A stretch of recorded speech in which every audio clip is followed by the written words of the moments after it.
Hello, and welcome to the Tie Show for April 10th, 2020. Today we had a great day in sports during this whole pandemic. I would say quite a bit of news for today. Some good, some bad. We're going to start with the big news coming out of OU. Jamal Bienemy has put in his transfer request to transfer out of OU. This will be the second player this semester that is happening. That's really the only thing that's going on at college right now. We saw this with Trace Sermon transferring to Ohio State 2 weeks ago. But Jamal Bienemy, who started most of the season for OU basketball, surprising that he is leaving. He was the starting point guard, so just leave Davion Harmon to start next year, unless they bring in somebody better. But they also lost Corbin Merritt, who didn't play any games, but he had also put in his transfer request. So those two guys are out at OU. Big news NBA wise today was that the executive and teams want to move the draft back to no sooner than August 1st because of the big uh, pandemic that's going on. They can't scout the right way, they can't do physicals, they can't do interviews, they can't do the combine, none of this.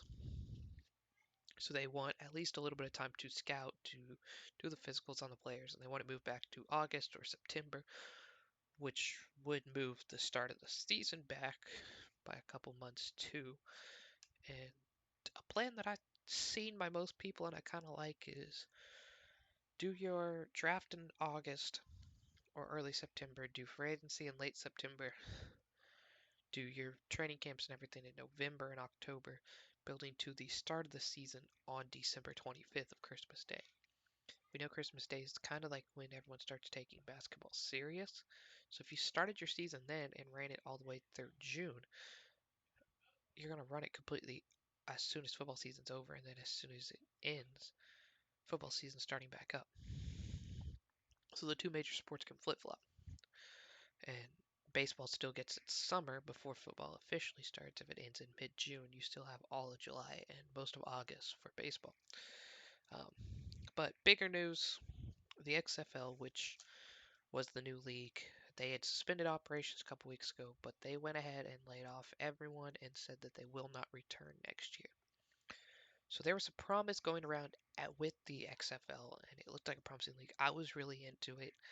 I was watching the games every week, and I was planning on actually going to the championship game in Houston when it was happening. But this whole thing threw it for a ship, and it just seems like spring football is cursed with the AAF and the XFL the first time.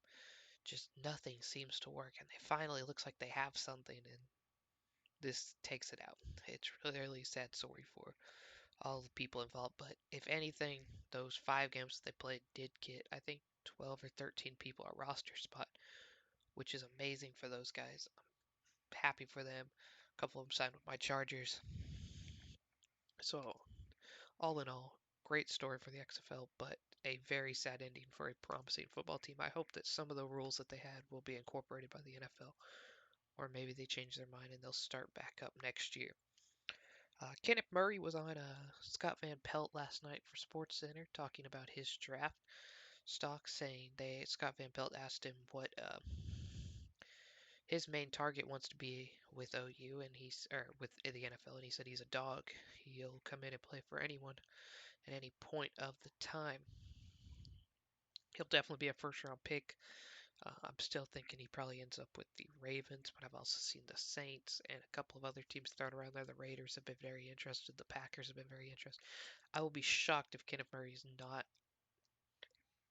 or is available in the second round. He was an amazing talent at OU, one of the best defensive players I've ever watched there, and he'll be a monster in the NFL. And whoever gets him late in the draft is gonna get a steal. Man, absolute tackling machine. As we all know, today would be the Masters heading into this weekend, but again, it's all canceled because of what's going on in this world. It is officially moved to November 12th. Uh, Matthew Wolf, who is a former OSU alum, was supposed to have Alan Branton, who is the OSU coach, be his manager. I sat down and listened to an interview with him today. He was talking about how he was sad that he wasn't able to do this, but It's also really looking forward to next year, as they were the defending champs last year. Austin Eckerath, their number one golfer, will still be a junior based on the new rule where spring sports didn't count at all. So all their juniors and freshmen, it basically like they redshirted, but they also didn't lose their red shirt, so they get to play again, which is very, very cool for them. Hopefully they can defend their title next year, and congrats to the OSU alumni. That's all our major sports news for today, but we also did have SmackDown tonight, so I'm going to go into a SmackDown review now. If you don't want to watch it, I appreciate you watching. Just leave a like, leave a comment on any of the things I talked about. I'll gladly talk to you guys in the comment section or even bring it up tomorrow's video. But now we go over to the SmackDown review, which is the first SmackDown after Mania over the weekend, which is always a really, really good show and a very entertaining episode where people return, people debut. Um, might ask, how are they doing this right now? They did get a permit from Florida to continue doing it in their performance center in Orlando. They're fogging at night, just leaving fogs in the area to kill off anything. They change the rings after every match. They're doing all their precautionary reasons, and that's the reason Florida's letting them continue. Um, I'm kind of torn on the opportunity on how it is going. I am enjoying watching it, of course, because it's the only kind of entertainment I have right now. But then again, you're also putting those people at risk. And it's kind of changing some storylines, of course, with Roman dropping out because of his cancer and how he was prone to it, and he went home. And Sami Zayn wasn't on the show. I don't know if there was reasons for that. Uh, not 100% sure on that, but we shall see. But all in all, with all the circumstances surrounding it, it was a very good episode of SmackDown. So let's get into it. We started with the new champ, Braun Strowman, who beat Goldberg over the weekend in a match that, again, he wasn't supposed to win. It was supposed to be Roman, but because Roman drops out, Braun steps in, wins the title. This is our first opportunity seeing him as champ. Comes out, gets cutting a promo about how if the opportunity's knocking, he has to take it, no matter what. And that's what brings out Shinsuke Nakamura, uh, who reminds him that the last time they faced each other, Nakamura won. It was a 3-on-1 match at the Elimination Chamber, so I wouldn't put too much into that. Sets up a match for later tonight. Cesaro tried to sneak attack him afterwards, and Braun takes out Cesaro, but Nakamura hits him with a kick to the head. Then we go to commercial, come back. We get a recap of the women's tag match. Alexa Bliss and Nikki Cross come out with the new belts for a rematch against the Kabuki Warriors, which was a very good match at Mania. Um, this match wasn't as good as that match, but it was still a very good match. You had Asuka and Kairi hit their tag finisher. I'm not for sure what it's called yet. I haven't heard anyone say the name of it, but picks her up for the power bomb, and Kairi stands on the top rope, knocks her off, which Asuka transitioned really well into the armbar, and when Nikki pinned her off the armbar, she transitioned it into the Asuka lock. Um, Alexa breaks that up, hits the DDT on Kairi. Kairi rolls out. She hits Twisted Bliss on both of them outside the ring, which leads to the crisscross from Nikki inside the ring on Kairi for the pin, retaining their championships. There was also a cool moment where at the middle of the match, Asuka stood on the commentary table, did her little dance that she's been doing. It's when Nikki crossbodied her off the table. All in all, very good match. Again, not as good as their Mania match, but I don't mind watching them fight. I think Asuka's really good. I wouldn't be surprised if she wins the Money in the Bank match in a couple weeks, which they seem like they're going to do from the Performance Center, which again, I'm okay with as long as everything stays safe. We'll see if it continues. We then cut to a promo from Elias, who was on the little balcony where he was thrown off 2 weeks ago, sings a song about beating Corbin at Mania, and then he says that he's going to become Money in the Bank winner, and he's going to change the Money in the Bank briefcase to a guitar case and then cash in as the champ, and everyone was going to walk with Elias at that point. Cool story building up Elias for whenever he does his qualification match. I would assume he wins that match now because of him hyping it up. And I don't mind Elias in that match at all. We then cut to a fun storyline between Otis and Dolph, reminding us of how Otis trying to get the girl and his big 350-pound body can't convince her to do it, but he finally convinces her to go on a date, and that's when they set up a plan. Dolph and Sonya set up a plan to where Dolph would swoop in there and take her himself. Well, at Mania, Otis got revenge on him, beat Dolph, got the girl. Now him and Mandy are happy. To start this, though, Dolph and Sonya come out saying that the tape that was leaked showing that they cheated on Mandy is a lie. They want to reset the whole progress. And that's when Tucker comes out and he's like, hey, look at these pictures of Mandy and Otis. They're happy. We had some beef from last week, which they cut back to that match between Tucker and Otis, or Tucker and Dolph, when Dolph hit Tucker with the stairs, setting up a match where I assume Tucker is going to win. Tucker dominates for most of the match, but Dolph hits a super kick at the end and pins him. It was a good match. Interesting to see what they're going to do with Tucker. Since Otis picks up the win against Dolph and Tucker doesn't, I don't know if this is going to break up them at all. I hope not. I really do like Otis and Tucker together, and I'll be really upset if it does. We got some promos talking about some stuff that is happening. In 2 weeks on SmackDown, they're going to start a 25 years Triple H celebration. Cool. Gives them something to do, I guess, while this whole thing's going on. Um, Edge will be on backstage on Tuesday, along with CM Punk returning to the show again. Should be a really good episode. I think they're also doing some Ruthless Aggression documentaries before then. So on Tuesday, if you're not doing anything, tune into FS1, watch documentaries, and then going into backstage. But then they cut to the recap of the tag team ladder match.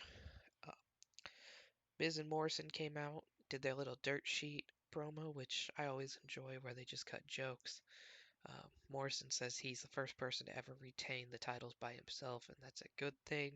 It's when Miz says he's the first person to ever retain the titles on his couch, which is a good thing. Uh, they say Otis gets the girl, but Mandy's mom has to watch, which is a. They stop there. They go, Taker buried AJ. Cut to a little part in the Taker and AJ match, and that's when Morrison says, I have this recurring nightmare all the time. Uh, They also made a joke about how they finally have a Universal Champion that's on every show, which they shot at Goldberg completely, which I thought was hilarious. They made the joke about Cena disappearing, which the "You Can't See Me" is finally true. And then they said that their Hey Hey song is on the top of the markets, and it's a best-selling song in the world right now, and they're going to perform it live for everyone at home. And they start singing it, and that's when the Usos come out and tell them that Uh, technically, Miz, you weren't in that match. Morrison defended the belt, so it's only right that both of us, the Usos versus Miz and Morrison, fight. Miz is like, hey, I'm not medically cleared. We can't do this right now. So they start walking away. That's when the New Day come out, and they're like, hey, we approved it backstage with the associates of Fox, who they mentioned, Martha Stewart and Lil Wayne. Um, but they said that next week they approved that it will be Jey Uso, The Miz, and Big E, the three guys who didn't compete at Mania in a triple threat match for the titles. Again, cool storyline. I'm all for it. It makes sense. Gives us another title match next week. And that'll be the big match next week, along with a couple other matches that they announced in a little bit. But cool segment setting that all up. Then we got our only debut slash return of the night. The Forgotten Sons got called up from NXT. I still don't know how I feel about this. Um, kind of torn on it again. I never really liked the Forgotten Sons of NXT. They were never taken as a big deal. They never were a good tag team. They made it kind of far in the Dusty Tag Team Tournament, but they really weren't looked at as anything at all, and I'm kind of shocked they got called up here. They do a match against Lucha House Party, which is back and forth the entire match. Steve Cutler and Wesley Blake were the two guys for Forgotten Sons inside, as Jackson Riker was on the outside. And then for Lucha House Party, it was Grand Metalik and Lindsay Dorado. Um, their finisher was a inverted. He held him upside down. Wesley Blake did, and Steve Cutler jumped from the top rope and stomped him into the ground, pinned him. Forgotten Sons pick up the win. It'll be interesting to see what they do on the main roster.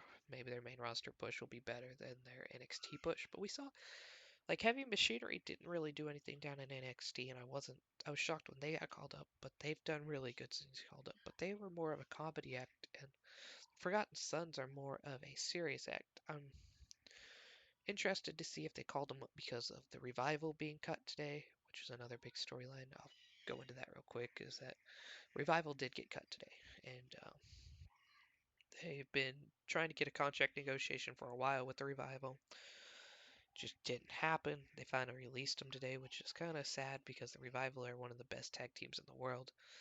Uh, I really enjoyed them in NXT. Right when I started watching NXT was when they were doing their run with DIY and Authors of Pain, which was an amazing rivalry. They were just mistreated on the main roster so much they didn't want to re-sign, and I don't blame them at all. They'll be amazing in AEW, and I'm all ready to see what they can do over there. But see, the Forgotten Sons may be the replacement for them, and we'll see if that is something that actually comes to fruition at all. But then we cut to Alexa Bliss and Nikki Cross celebrating their win against Kabuki Warriors backstage when Carmella and Dana Brooke come up and they say, hey, well, we didn't get a Mania moment. We should get a match against you guys. That's when Nikki pulls Alexa aside. She's like, hey, we're the champs. We got to do this. Alexa tells him, all right, you know what? We did this. Let's do this. We'll set this up. Approved. Assume this match was going to be next week, but I guess it won't be. We'll figure out when it is, and guess maybe for the Money in the Bank pay-per-view. We'll see though. But a Carmella Dana Brooke versus Nikki Cross and Alexa Bliss match is confirmed for the tag titles. Um, then Sasha came out by herself, and then Bayley came out right after. The Bayley hyped up her wins and how she's still champ, showing off her title. She'd say like I defended, and she'd look at Sasha and say we defended. You can see there's little they're starting to poke the little fur into their friendship about breaking, which we saw at Mania and assumed that it was probably going to happen at Mania. But now that it has officially come to fruition, they're talking about this and how Paige was not right to put him in that match, but she still proved that she was the best SmackDown Women's Champion ever and how she's going to defend the title forever against anyone. And that's when Tamina comes back out. Tamina John Mackley starts apologizing to Tamina because I guess Tamina is supposed to be intimidating and forceful, and we're all supposed to be scared of Tamina, who was a complete jobber just like a month ago, but they don't really have anyone else for the match. So we get Tamina. Um, that's when Tamina's like, hey, it took all four of you guys to pin me at Mania, which is correct. I like the storyline she's going with. And she's like, I want a match against you by yourself. And that's when Bayley's like, you know what? Because I'm a good role model, because I'm a fighting champion, you get my match if you beat Sasha. Sasha gets really mad at this because she doesn't want to face Tamina. What's in it for her? Bayley just throwing her into the wind, and you could see it in her face. She was really, really upset. And that's when Tamina looks at Sasha and she said, your best friend just messed up. And it was really interesting storyline. Interested to see what happens. I assume Tamina wins that, and we get a Tamina versus Bayley at Money in the Bank, but we'll see officially. Maybe Sasha wins the Money in the Bank briefcase, and then she'll cash it in at Bayley at some point. We'll figure out what officially happens, though, in a couple weeks. We then get Sheamus coming out for a squash match against Cal Bloom, who's from NXT, who is Matt Bloom's son, who is the performance head, former wrestler named Albert in the early 2000s. But yeah, I mean, he's a son of a WWE guy, just performing, just to come out for a squash match. Sheamus destroys him, bro kicks. As he's walking away, Corey Graves, who's back on commentary, and Michael Cole are talking about Jeff Hardy. He looks at them like, aren't you guys supposed to be talking about me? I just won, and just walks away. Maybe setting up a Sheamus versus Jeff Hardy rivalry. That's when they cut to I guess they're doing the story or career of Jeff Hardy, which they're going to be showing the 24 documentary about Jeff Hardy. Slowly, this was chapter one about the rise of his career, him and Matt, and how he puts his body on the line and he wrestles like every match. It's his last, just kind of shows highlights of him in his first couple matches, jumping off ladders. That's what made Jeff Hardy famous. If they're gonna push Jeff Hardy, I don't mind it. It really looked like they were trying to set him up as the big baby face on SmackDown with no Roman, and I don't mind that. I like Jeff Hardy. Maybe they kind of help him because of Matt leaving. They're like, hey, we'll reward you kind of thing for staying. But we'll see what happens. This is when they did their announcement before the main event about all the matches. They announced that Ric Flair's going to be on the Stone Cold podcast this Sunday. Should be very entertaining. They announced the tag team match between Miz, Big E, and Jey Uso. Officially, they announced the Sasha versus Tamina match officially. They also announced two Money in the Bank qualifiers, so our first ones, which will be Daniel Bryan versus Cesaro. I don't know who's going to win that match. Should be a very good match, a very entertaining match. We'll see who wins that. And then the first one for the women is Naomi versus Dana Brooke. Again, I don't know who will win that. We'll see next week. It also said Sonya will try to mend her relationship with Mandy and figure out all the stuff that happened there. We can go to the main event of Braun Strowman versus Nakamura, which was an okay match. Braun throws him around the ring a lot, hits his big moves as he's being distracted by Cesaro. Nakamura hits Kinshasa. He kicks out as Nakamura's going for a second Kinshasa. Braun reverses it into the running power slam, pins him. There were still 7 minutes left on the program. Knew it wasn't over. As soon as Braun pops up, the Firefly Funhouse pops up. I'm all for this, as we are gonna get Bray Wyatt versus Braun Strowman at Money in the Bank. The Fiend versus Braun. And it should be very interesting to figure out. I assume they'll put the title right back on Bray and then build Bray up to lose to Roman like they were going to do if Goldberg was a right person, but he refused to do it, and that's why they put the title on Goldberg. Um, but give the title back to Bray, Money in the Bank.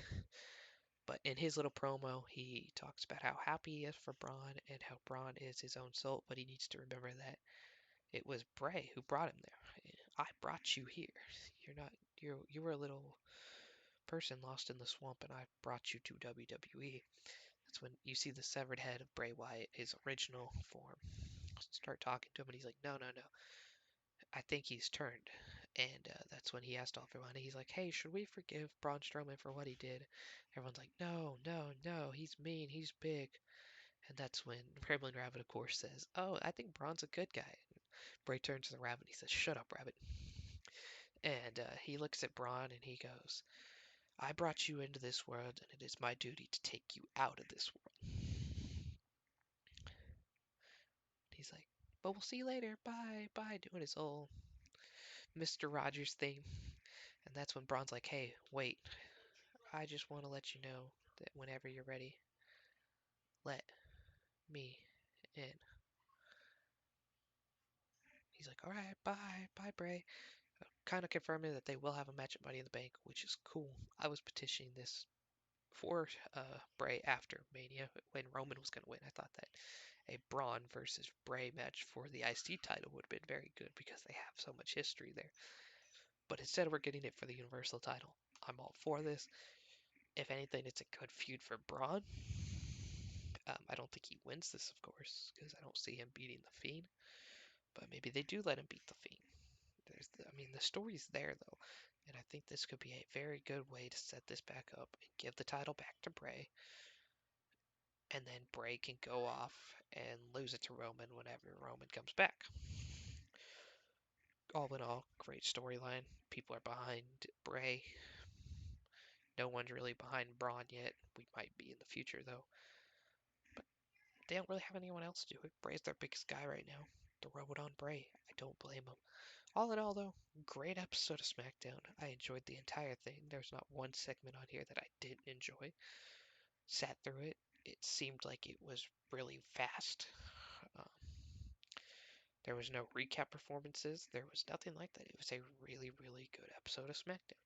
It's not a SmackDown after Mania episode at all, but it's did good in progressing the storyline, and they're bringing us entertainment in a time that we need entertainment.